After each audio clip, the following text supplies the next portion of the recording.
All right. Good afternoon, everyone. My name is Youssef Mekawy, and I'm one of the career coaches who serves here at the Career Services Center at UMKC. I will have the pleasure to lead this conversation today, Mentorship 101. Today, we'll cover a lot of important information, whether that you are a student mentor or a mentee, or you're trying to seek opportunities for professional mentorship. Hopefully, today you will get some beneficial information.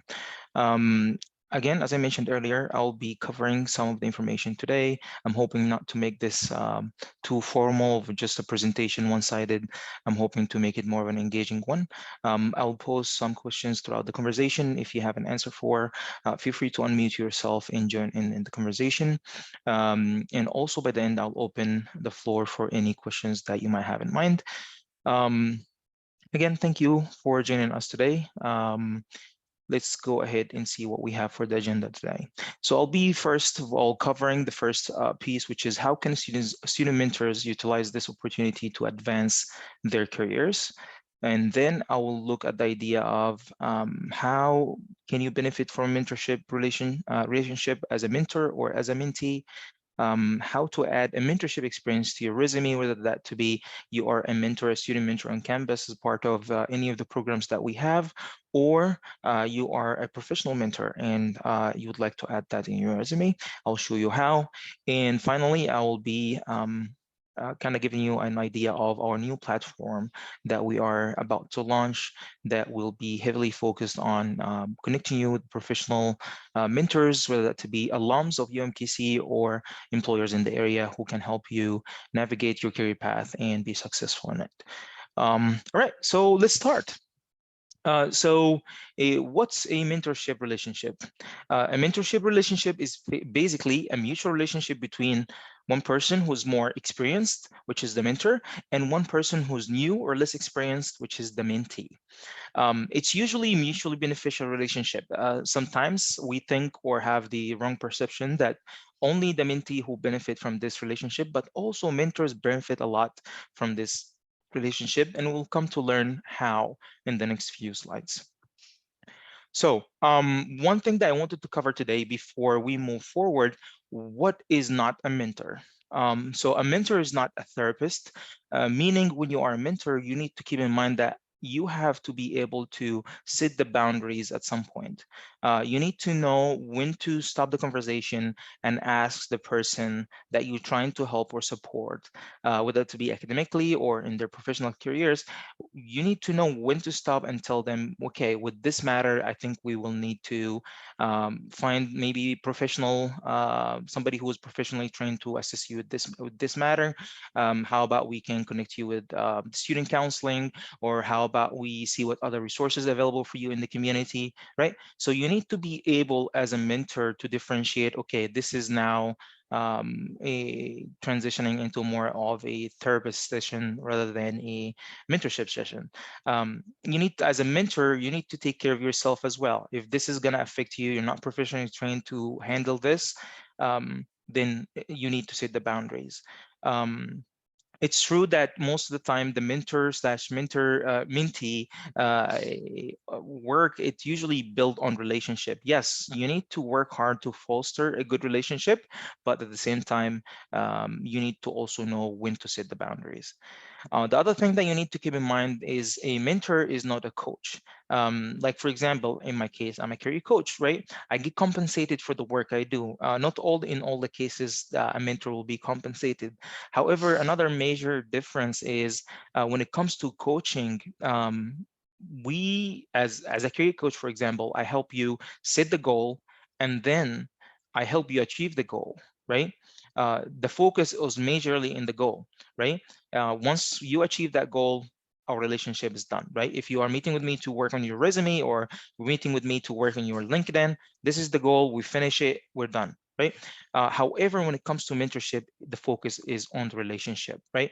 You foster a relationship where you can help them progress through their academic life or through their professional life, and it's more of a continuous relationship, or at least a long-term one. All right. Now that we learned what's not a mentor, now let's know what's a good mentor. What categorizes a good mentor? A good mentor, one thing that I need you to remember is the three A's. Availability. A good mentor is available for their mentee, like as much as they can, of course, right? To help with advice, to help be the model for them, to help them navigate the career path or a academic path or college life in general. And the second A is active listening. Um, a good mentor always practices active listening, listening carefully to what the person is saying. And in a mentor-mentee session, is just very similar to the coaching session. As a mentor, you will do less of the talking. You'll be listening a lot and kind of connecting the dots, right, for the mentee and providing, of course, advice or whatnot. And also, the last A will be analysis. You'll be analyzing the pattern, what's going on there, right? Is there any other deeper conversations that we need to have, or what are the obstacles that's preventing the mentee from achieving their goals? And most of the time, when it comes to these conversations, it's led by the mentee. The mentee comes in with a certain goal in mind. Hey, I can't pass this class. I need some help passing this class or getting a good grade on it. Hey, I need to get to law school. How can I get to law schools? What are the things that I need to be involved in on campus in order to achieve to law school? So the mentee is the one who sets the goal initially, and then the mentor is their responsibility to help them, be available, actively listening what's going on, understand what are the obstacles, well, where are the opportunities for this mentee, and how can we help them reach their goals. All right.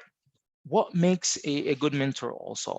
A good mentor always have relevant knowledge and sincere desire to provide support. Um, this is a personal belief. I would say always when you are genuine in helping someone, believe me, you will get that in return.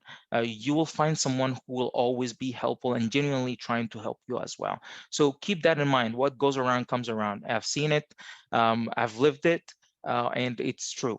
So if you sincerely trying your best to help someone, not only that will help you, develop certain personal skills to grow in your academic life, in your professional life, but also you'll find also the people who will be there for you the same way you are for your mentee. A good mentor is also open to sharing their experiences honestly, right? So it's not your responsibility to make everything bloomy and lovely or wonderful. No, be truthful. Be truthful with your experience with your mentee. Tell them what are the struggles and set the expectations for them. What are the struggles that they might struggle through, and or at least with your experience. Again, don't really put predictions for them, but at least when you are telling your experience, you don't only have to focus on what's good and what's nice, but also focus on what are the things that was hard that you have come across and survived in order to succeed and reach where you're at. A good mentor is also as skilled in developing others through listening, giving constructive feedback, and provoking reflection. So a good mentor is also, as I mentioned earlier, there is a lot of listening more than talking, right? You listen a lot to what's going on. You listen to the conversation, try to analyze where's the pattern, what's going on, how can I give constructive feedback, not really a feedback that's gonna discourage them, but rather a constructive feedback that's gonna encourage them to overcome certain obstacles or achieve their goals as well, and provoke reflection as well, right? Certainly when it comes to the goals, provoking reflection is very important, right? Okay, I need to, for example, when we were talking about setting a career goal, or I will give you an example. Let's say, hey, I have a student comes to me, would say, hey, I want to get a job after graduation, right? Now, I want them to reflect further. Okay, now you have that major, let's say in psychology, right? Psychology, sometimes we have the perception like if you have a certain major, that major will connect you to just one certain, one career path. That's not true. So now I need to make them reflect, given them that information, that they need to reflect what other aspects that they might have not think about when it comes to psychology, right? Um, what provoked that interest in psychology in the first place, right? So making all that connection. So not only that you're listening, analyzing, and providing feedback, but also giving them information that helps them connect the dots, that helps them reflect in their past or reflecting on their goals as well. Does that make sense so far? Do we have any questions? Feel free to just unmute yourself or type something on the chat.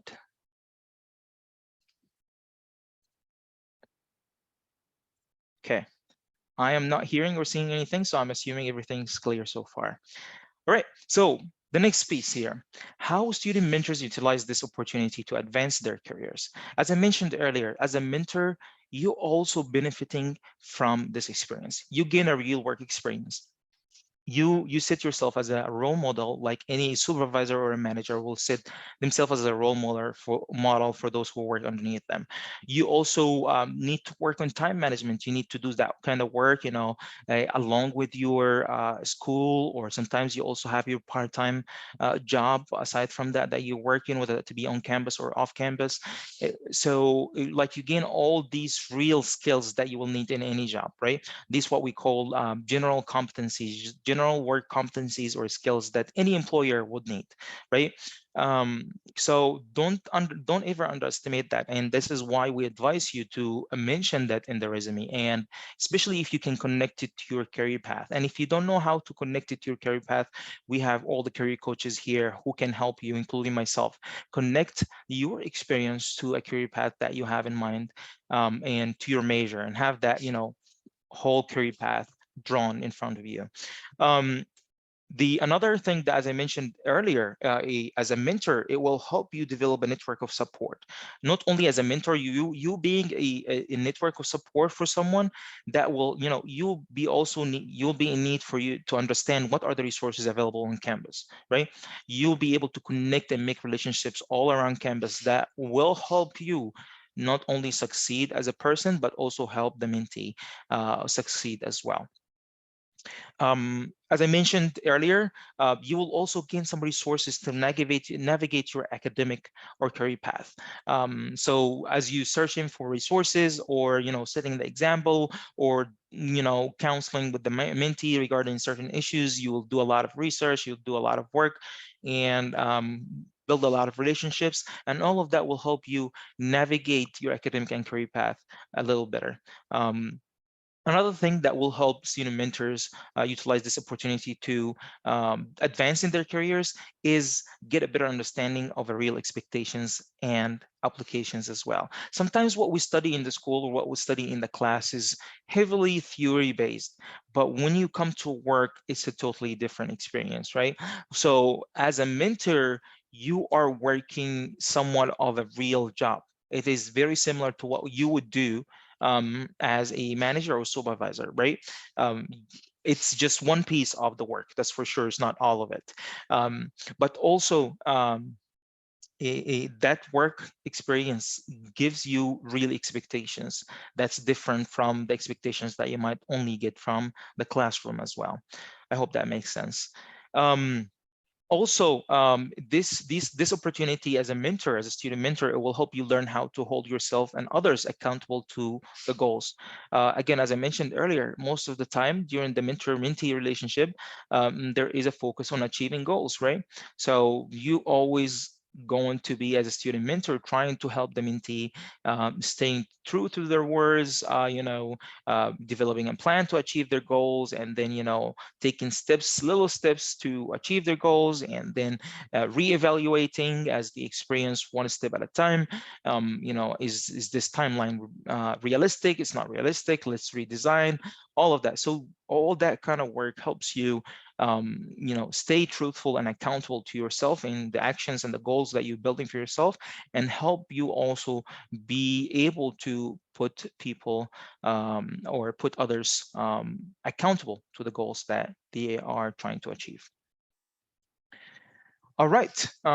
Again, some of the real skills, as I mentioned earlier, that you will gain from a mentorship relationship is time management skills, right? You have to manage all these things, and you have limited time during the day.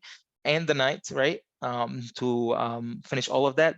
Organizational skills, right? How can you organize not only the things that you need to do, but your time and your thoughts? And you also, in top of that, finding the time for yourself to kind of stay sane as things get more hectic and hectic. So that takes skills, right? And as you are going through all of this experience, you will gain these skills. Leadership skills is another one, right? Now you're not only responsible for yourself, you're also responsible for your mentee. So that will help you develop that leadership piece.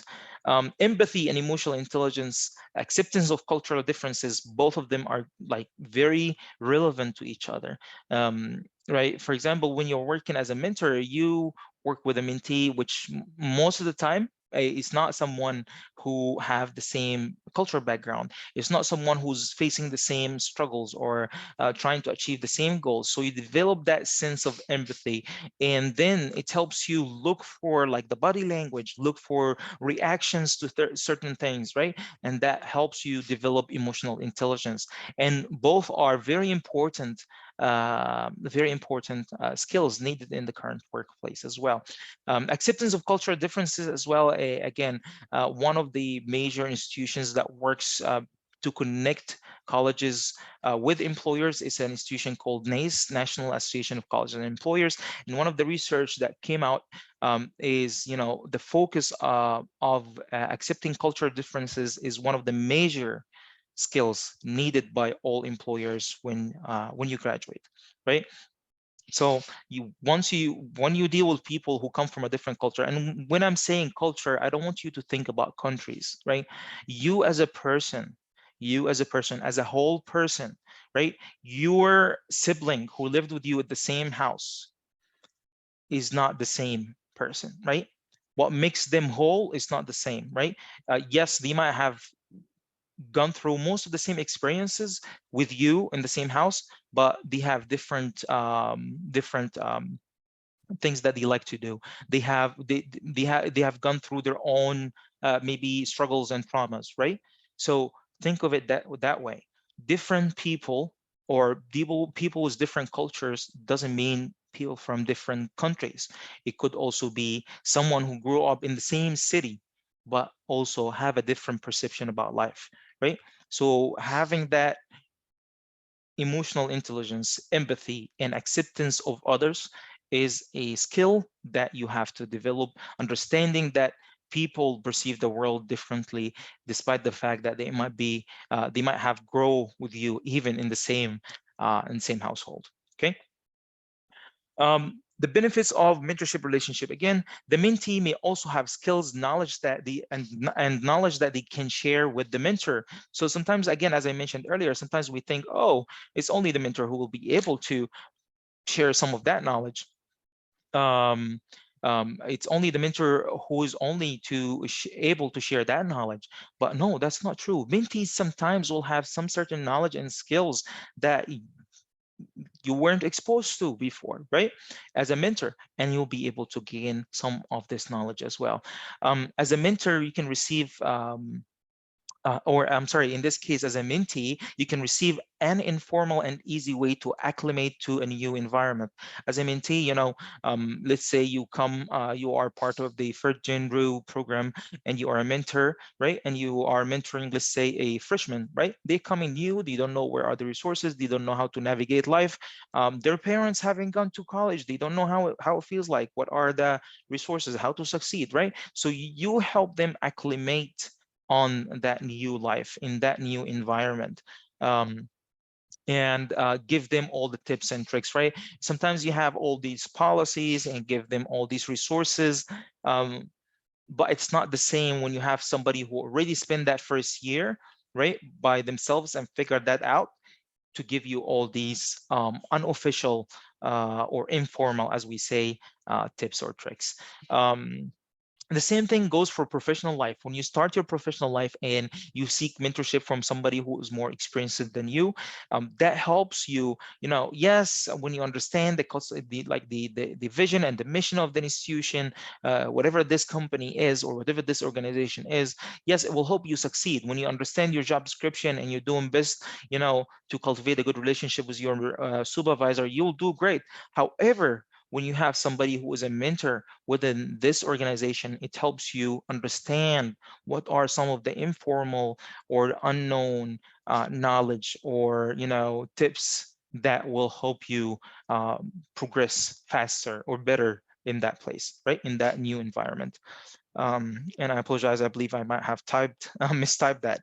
Um, and the final benefit here from a mentorship relationship is research also shows that mentorship or mentoring in general as a student mentor, that will help you, that will help lead you to a higher satisfaction, whether to be you are satisfied with the work you do, or career advancement as well, and work success, right? With all that we mentioned earlier, the benefits that you get of improving the skills, the professional skills, the ability to cultivate a bigger network, a big network of support, a bigger knowledge of resources available for you, whether that to be in the community or on campus as well.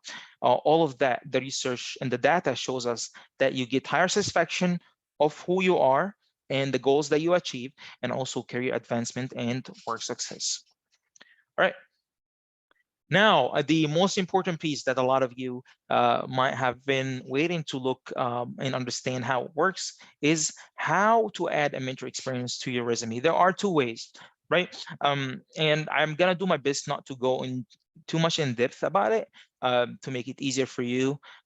So, for example, if you're going into a field where this work experience, because it is real work experience, is like directly relevant to the work that you'll be doing. For example, let's say um, you are going to be a counselor, or you're gonna be doing some community work related to like um, social mobility, for example, right? Um, so all of this kind of work is kind of directly connected. So I would rather have that as a separate work experience. I will literally mention it how you see it here in the screen, and I have design this as if it is or was if it was as if it was I can't speak as if it was a mentor position for the Phrygian Rue, and I put just a random date, and that's how you would put it. And then you will put it in a bullet point system where you will start each bullet point with an action verb. And if this is a job that you are still working, you will use an action verb in the present. This is a job that you're not working anymore, you'll use an action verb in the past. But this is exactly how you will mention it in your resume. Okay, how about you want to mention it as a way of I was that involved on campus, and this is one of the main things that I was involved in. There is another way for you to highlight it without having it taking too much space in your resume, is here in education. Under the education section, you can mention your degree you're seeking, the date, expected graduation day, sorry, or month, and then the name of the institution. Under education, always this is where you're going to mention your accomplishments, your involvement. I put some examples here, some random examples here. So for example, you could get to the dean's list in any, just one or two or all the terms. Whatever you hit, you can include that. Scholarships, scholars programs, involvement on campus. And then you can also mention the mentorship piece just in one line as everything else. But if also you want to add some description underneath it, this is how you would mention it in your resume under your education as well. Does that make sense? I know this is an important piece, so I don't want to skip through it or go too fast without answering any of the questions that you guys might have. Does anybody have any questions regarding this point?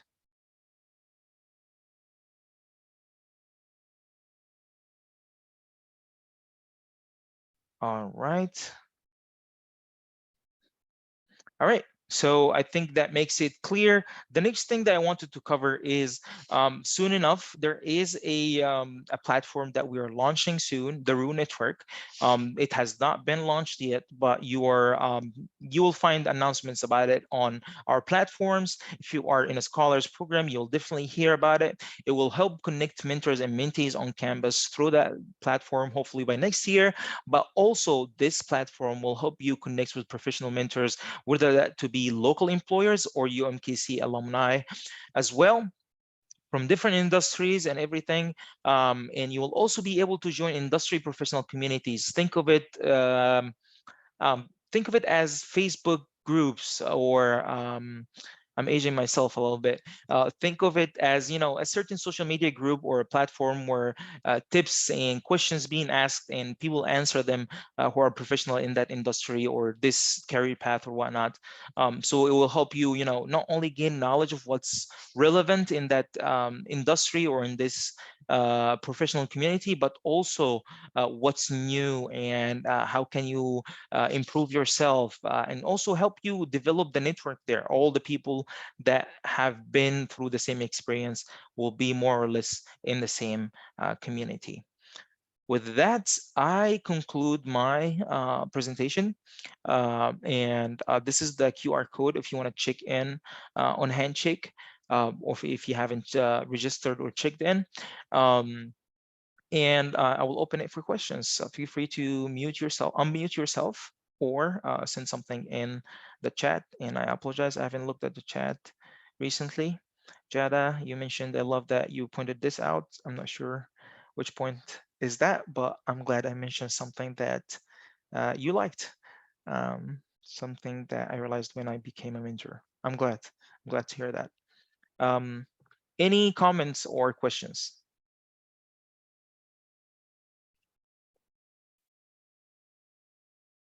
Anybody?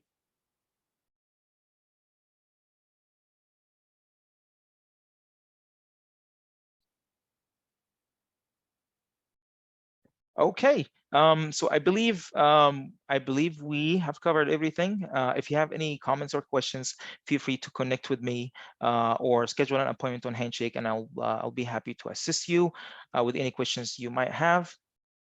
Um, Again, as I mentioned, this presentation is recorded, and I will share it with the group. It will be also shared with everybody who attended, in case you want to share it with anybody who wants to listen in. A couple of things that I wanted to kind of point out before I conclude my presentation today is we have a healthcare and social sciences and humanities career fair that's coming up on October 6th, 2022. This is your best opportunity to connect with employers. This is your best opportunity to find internships. This is best opportunity for you to understand what's available for you out there when it comes to, jobs, internships. Even if you don't have a career path that's lined up in front of you yet, this is a very good opportunity for you. Go ahead and just talk, have a conversation with people, understand what they offer, right? Sometimes we tend to discover new careers or jobs we have never heard of, and most of the time it might be connected somehow to the work that we do or the academic field that we are in. So this is something to keep in mind. We also have a a networking workshop that's going to be virtual as well. Think of it as a career fair prep session as well. It will give you some tips about how to connect with employers in general in a networking event, or how to approach employers in the job fair. So feel free to sign up for these events, and we'll be happy to have you again for another event. Thank you again for joining us today, and have a wonderful rest of the day. Thank you. You're welcome. Take care, everyone.